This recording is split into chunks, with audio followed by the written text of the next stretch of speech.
Este programa é patrocinado pelos amigos e parceiros do Ministério Joyce Meyer. Você é mais do que o que vê no espelho. Você é muito mais do que sente, é muito mais do que as pessoas dizem. Você é o que Deus diz que você é. Mas se você não acredita, isso nunca vai se manifestar em sua vida.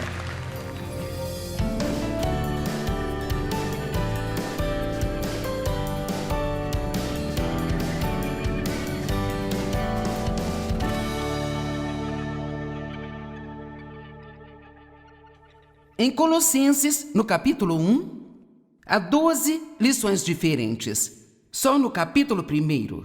Agora, obviamente, não tenho tempo para entrar em profundidade em cada um deles, mas eu acredito que quando você sair daqui hoje, cada pessoa vai entender alguma coisa e talvez 3, 4 ou 5 coisas que vão convencer você e ajudar você a realmente viver a vida pela qual Jesus morreu para que nós vivêssemos. Agora, eu gosto quando as pessoas são salvas. Eu amo o evangelismo, amo ver as pessoas receberem a Cristo. Isso tem que fazer parte do ministério de todos, mas para ser sincera, o verdadeiro chamado da minha vida é e sempre foi ajudar as pessoas, depois que elas são salvas, a crescer e amadurecer, para que possam ter a vida pela qual Jesus morreu para que tivessem. Ele não morreu apenas para que pudéssemos ser salvos algum dia para o céu e passar 50 anos aqui infelizes. O ladrão vem somente para roubar, matar e destruir. Mas Jesus disse: eu vim para que então você possa ter e desfrutar sua vida e tê-la abundantemente até que ela possa transbordar. Amém? Então veja, eu não estou falando de desfrutar sua vida quando você está de férias ou quando você está fazendo compras. Eu estou falando de... Eu acredito que Deus nos oferece uma habilidade de desfrutar cada dia, dias comuns, dias simples da vida. Sabe, se a única vez em que conseguimos desfrutar a vida é quando tudo está empolgante, vamos perder muito da alegria em nossa vida. Então, quantos estão prontos para ir um pouco mais fundo e realmente aprender mais? Certo. Eu vou ler somente os primeiros, talvez, 5 ou 6 versos de Colossenses capítulo 1, apenas para ilustrar um pouco o que eu estou falando aqui hoje. Então nós vamos começar a entrar no estudo e nós vamos ver alguns dos outros versículos. Colossenses 1, verso 1.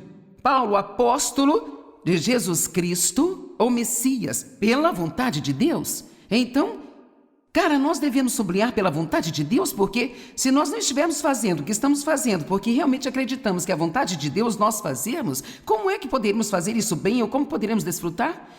Você diz: bem, como eu posso saber se estou na vontade de Deus?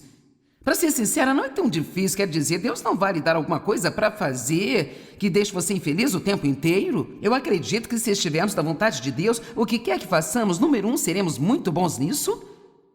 Eu não acho que devemos ter que passar a nossa vida sentindo que estamos tentando colocar um pino redondo em um buraco quadrado o tempo todo. Sabe, eu estou muito confortável fazendo o que eu estou fazendo. Eu tive que aprender coisas sobre, sabe, não chegar aqui e tentar impressionar as pessoas e assim por diante. Embora eu trabalhe muito duro, o que eu estou fazendo não é difícil para mim fazer, porque eu estou fazendo isso na vontade de Deus. Agora, se você foi designada para ser dona de casa e mãe, e é aí que Deus quer você, se você está tentando fazer outra coisa porque você acha que isso é o que você precisa fazer para ser uma mulher moderna, você vai ser infeliz?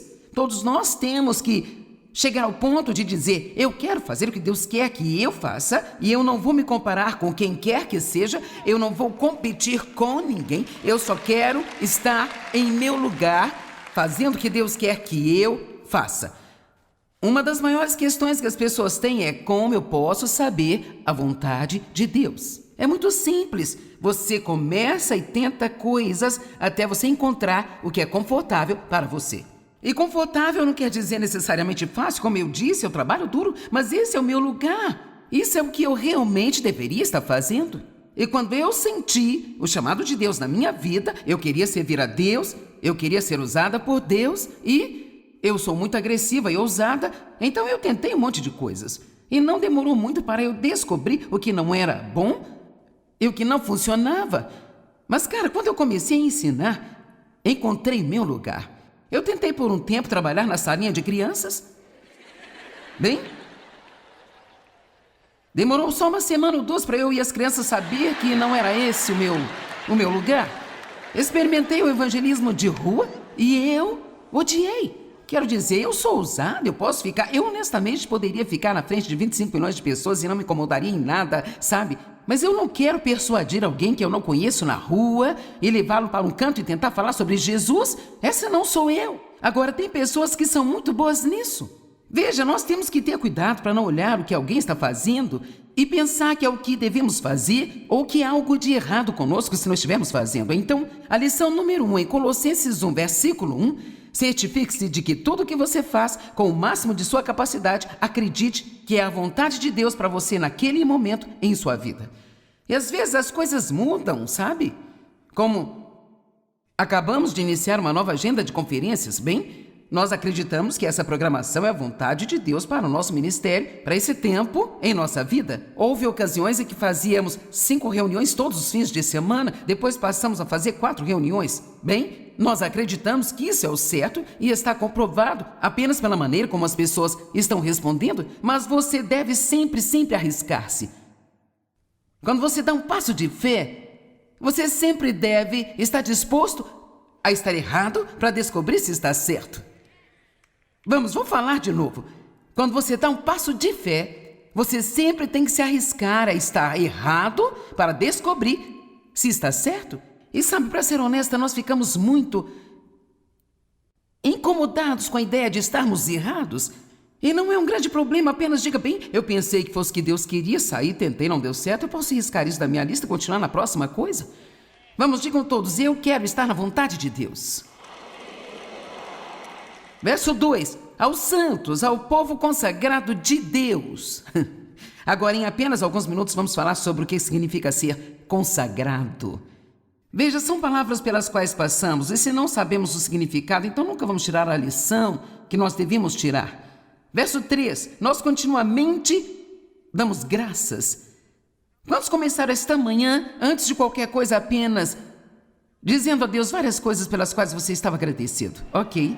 Veja, sabe, nós precisamos nos levantar e começar a dizer a Deus tudo o que é necessário para sermos felizes naquele dia. Nós precisamos levantar e encontrar propositalmente várias coisas. Eu agradeci a Deus nesta manhã por poder andar, falar, ouvir e ver. Porque, sabe, há muitas pessoas que não podem fazê-lo.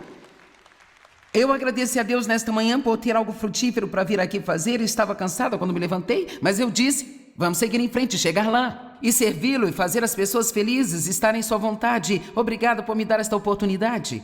Agradeço a Deus pela família. Agradeço a Deus em muitas manhãs pela água. Muitas pessoas do mundo que não têm água. Então, nós precisamos ser pessoas agradecidas. E então, no verso 4, eu amo isso. Ele diz, nós ouvimos falar da fé de vocês. Eles eram famosos pela fé em Jesus Cristo, a inclinação de toda a sua personalidade humana em Deus, com absoluta confiança e fé em seu poder, sua sabedoria e sua bondade. E ouvimos falar sobre o seu amor, o amor que vocês mostram por todos os santos. Eu pensei, oh meu Deus, eu queria que a igreja fosse famosa pela sua fé e seu amor. Paulo nunca conheceu essas pessoas, ele nunca as viu. Ele estava escrevendo uma carta, nunca as conheceu, mas se importava com elas, mas ele tinha ouvido falar da fé. E ele tinha ouvido sobre o seu amor. E então a próxima coisa sobre a qual ele fala é a esperança que eles tinham. Eu escrevi um livro inteiro há cerca de 1 ano e meio sobre a esperança. Eleve suas esperanças. Muitas pessoas estão tentando ter fé, mas não têm nenhuma esperança. No verso 5 ele diz, por causa da esperança de experimentar o que está reservado para vocês. É por isso que ele diz que eles tinham essa fé e amor, porque eles tinham esperança. Sabe o que é esperança? Ela é uma expectativa de que algo bom vai acontecer com você a qualquer momento. E tem pessoas até mesmo aqui, provavelmente assistindo pela TV, pensando, bem, eu tenho fé, eu estou acreditando em Deus por algo, mas se você tiver uma atitude negativa e você realmente não acreditar que algo bom vai acontecer, então você não vai ter fé, porque a esperança é o fundamento em que a fé se apoia. Outro dia nos encontramos com o nosso editor e eu pedi para que ele mostrasse-me todos os livros que eu tinha escrito. São por volta de 116 títulos agora. E então, eu olhei e tocou meu coração. Eu vi aquele pequeno livro chamado de mini-livro, que foi muito popular quando eu comecei a escrever, sabe? E o título era A Resposta para Todos os Problemas. E, claro, era muito diferente na época. Era um livro pequenininho mesmo. E, na verdade, a arte dele foi feita com clipart. Era o que você costumava fazer antes dessas coisas sofisticadas do computador, em que você só corta coisas e, sabe, cola e faz todo esse acabamento maravilhoso. E ele tinha uma aparência tão infantil. E eu escrevi esse livro há 25 anos atrás, mas a resposta para os problemas fala da esperança. Se você não deixa o diabo matar a sua esperança, então ele não sabe o que fazer com você. Porque se, não importa o que aconteça com você, você continuar dizendo algo bom vai acontecer, talvez não tenha acontecido ontem e talvez não aconteça hoje, mas pode acontecer em 5 minutos. Se não acontecer esta noite, vai acontecer amanhã. Estas são coisas, cada uma dessas coisas que eu disse até agora, está na vontade de Deus. Saber o que significa ser consagrado a Deus. Focalizando-se na fé, vivendo de fé em fé e sempre acreditando e confiando em Deus, custe o que custar. E esperança, não deixe o diabo roubar sua esperança. Quero dizer, se você pegar as coisas que eu mencionei aqui hoje e você for para a sua casa e você meditar nelas e se concentrar nelas mais e mais e mais, você vai entender algo que poderá mudar sua vida. E ele continua, agora eu vou falar das 12 coisas que estão no capítulo 1 de Colossenses.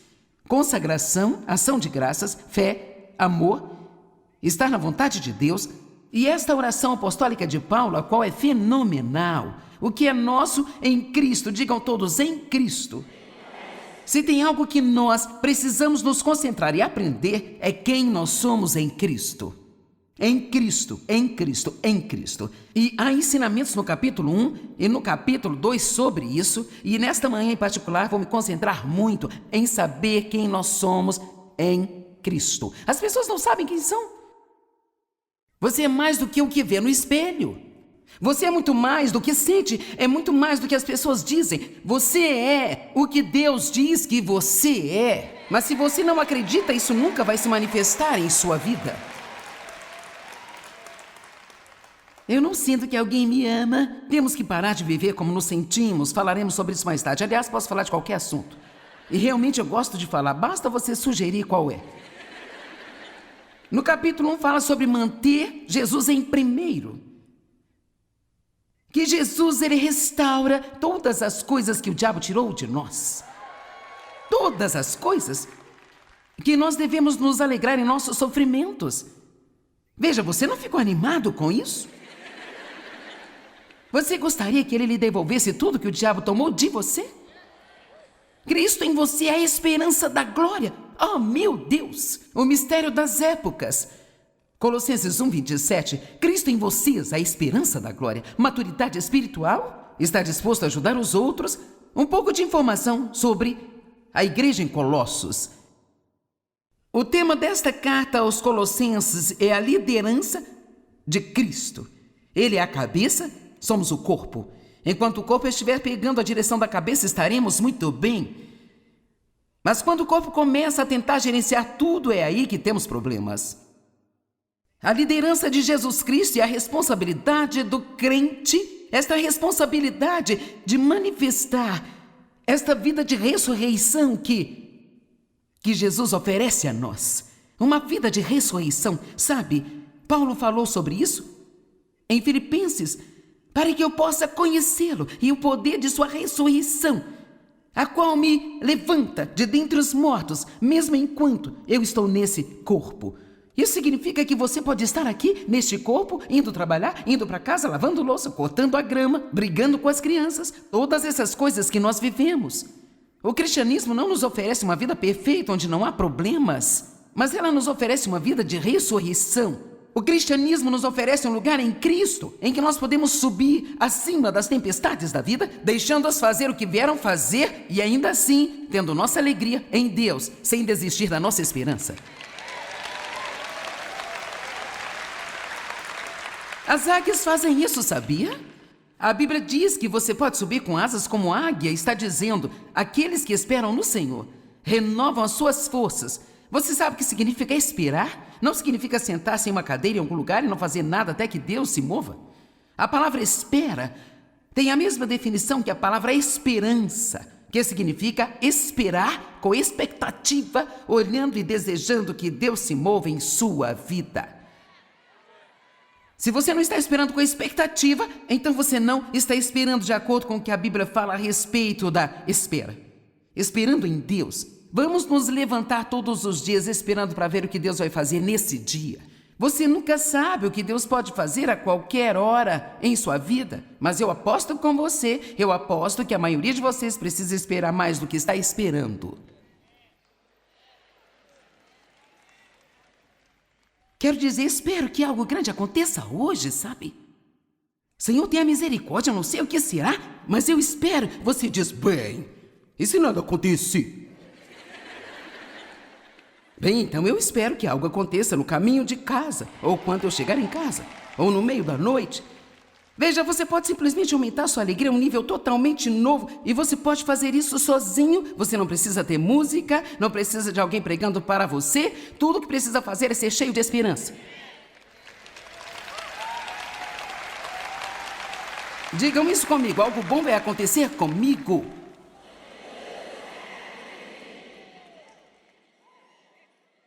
Veja, você já se sente melhor.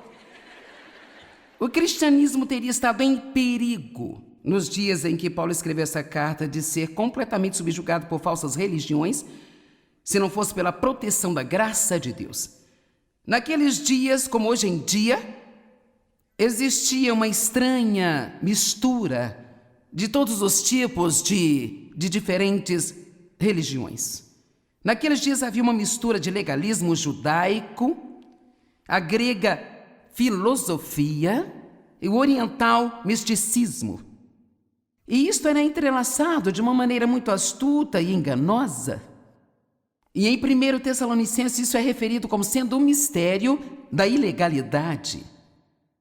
E existia também sob o nome geral de gnosticismo. O gnóstico diz que nós não podemos conhecer a Deus. E falei um pouco sobre isso ontem à noite, mas nada é mais triste do que uma pessoa se comprometer com uma certa religião. E eles são tão diligentes em ir a uma igreja semana após semana, mas nunca lhes ensinaram que Jesus não morreu para que tivéssemos uma religião, mas para que nós possamos ter um relacionamento íntimo e pessoal com Deus.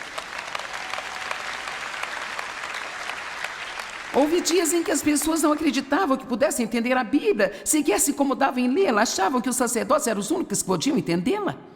Dias quando as pessoas pensavam que não podiam ouvir de Deus, pensavam que tinham que ir a outra pessoa o tempo todo para ouvir de Deus por elas.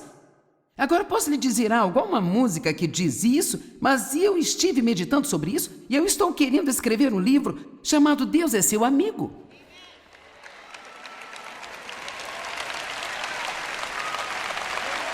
Ele é seu amigo, ele não está bravo com você, ele não está esperando para bater na sua cabeça porque você cometeu um erro, ele não está carregando a gente com regras e regulamentos religiosos sobre os quais nós falaremos nesta tarde. Graças a Deus, nós podemos ser liderados pelo Espírito Santo, não por uma lista de regras.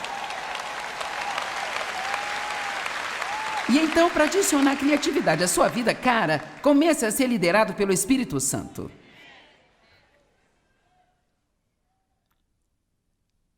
Até na oração, sabia?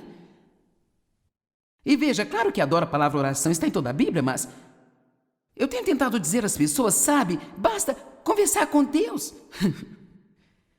Tem uma conversa com Deus. De uma forma ou outra, se relegamos a oração para a minha hora de oração, nós quase podemos ter a ideia de que foi transmitido a nós que esse é um exercício religioso que deve ser realizado de uma certa maneira, em um certo lugar, com um certo tom de voz, e quase nos tornamos uma outra pessoa quando tentamos conversar com Deus, sabe? Quanto tipo de engano existia naqueles dias? E Paulo estava muito preocupado com o fato de que eles podiam ser enganados e ser levados de volta ao legalismo. Ou ele expressou uma preocupação. Ele disse, eu tenho medo de que vocês possam ser afastados da simplicidade que se encontra em Cristo Jesus. E eu amo isso. Um relacionamento com Deus deve ser algo muito simples. Ser um cristão deve simplificar nossa vida e não sobrecarregar nossa vida com um monte de regras e regulamentos que pensamos que devemos seguir para ter tudo certo todos os dias. Eu posso te dizer hoje que tantas pessoas se ocupam de o quanto elas fazem algo, quanto tempo eu oro, quantos capítulos eu leio por dia, e assim por diante. Apenas pare de contar coisas. Apenas pare de ajustar seu relógio e pensar, bem, agora eu vou orar por 1 hora. Bem, sabe, eu costumava fazer isso, quer dizer, eu ouvia as pessoas falar sobre o quanto elas oravam todos os dias. Quando estavam pregando, eu pensava que eu precisava fazer isso também. Me lembro uma vez, eu era idiota, muito idiota naquela época. Uma vez eu peguei meu relógio, me tranquei numa sala, eu decidi que eu ia orar por 4 horas todos os dias com uma intercessora que veio à nossa igreja e falou sobre a intercessão. E depois de 5 minutos eu tinha dito tudo que eu sabia dizer. Não sabia dizer mais nada. Finalmente eu dormia. E eu ficava tão entediada nesse quarto por 4 horas. Isso é tão bobo. Não precisamos ser assim. E espero, talvez você não tenha passado por essas coisas. Mas quem aqui já passou? Muitos de nós, não é? E é realmente com bom coração, apenas queremos fazer o que é certo. Nós queremos agradar a Deus, mas eu posso te dizer que Deus prefere ter 2 minutos de conversa significativa com você. Eu acredito que Ele prefere que você pegue um capítulo como Colossenses 1 e fique nele, não importa se você ficar nele por 3 meses. Agora, provavelmente não vai se gabar disso. Adivinha só, nos últimos 3 meses eu li um capítulo só.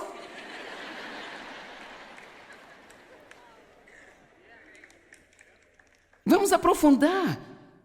Vamos conversar esta tarde sobre ir mais fundo. A Bíblia diz que devemos nos enraizar profundamente no amor e devemos nos enraizar profundamente em Cristo. Vamos sair das águas rasas e ir para as coisas profundas de Deus. É hora de nós nos aprofundarmos e não continuar a tentar impressionar as pessoas com quanto de tudo o que fazemos.